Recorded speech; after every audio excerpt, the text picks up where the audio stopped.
check it out. So to update my whole conversation of where I'm taking this, people are like, what is he talking about? And why is he dropping so many videos and they're all coming fast?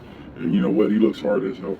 So my whole conversation on my conspiracy of what I'm talking about is how did modern sense really develop? How did we get an understanding of modern sense? It developed because of some findings, something landed, or we just started getting smart, you know?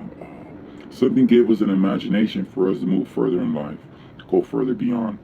Now, it could be how I said it, or it could be played, manipulated.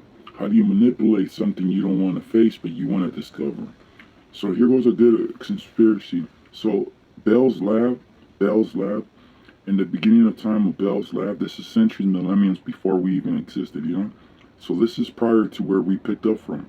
So there were scientists of knowledge, you know, Bell's Lab, without sin, of recognizing sin. So they were just smart as hell, prejudiced, and very accommodating to moving forward in development, you know, but never thought about the sin and the pureness of what is equal of a fair line. So what does that mean? That means they were moving off top pyramid, but below the fair line, they're the best of the negative side. Compared to the fair line, they're not even near to the toes of the fair line of what it is, the bottom simple of the last bit of the fair line. Do you understand what I'm saying? So we're tracking from the ending of the top of the pyramid of the beginning part of what it is to move forward of riches and modern sense of development to the middle line of equal fairness that it doesn't exist yet. And this is present. The fair line, we're present right now at this very second without this fair line. So everything behind us, it's what's fake, you know? So anybody that thinks they strive or achieve something, even if they're in space, they're fake.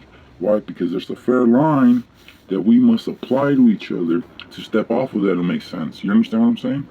So it becomes a deviation of what we understood to what we over understand. That what we understood, its only capacity was budget line to a heaven. Now what I'm trying to say is our capacity goes further beyond coming back down from heaven. It's called a cycle. And it has a universal key component of you not knowing what you're understanding, but it's a universal key component bringing it to you, you know? So what I'm trying to say is, these people, how do you manipulate the truth? The truth of the matter is, they created a way of us striving to look for something further beyond, when in reality they just hit underground. Imagine that. If they're hidden underground right now, these people, and have us doing the discovery of creating an environment and inventing something sophisticated for us to go up there and further beyond, you know? So they made these little pyramids and all these little things to give us clues of imagination of space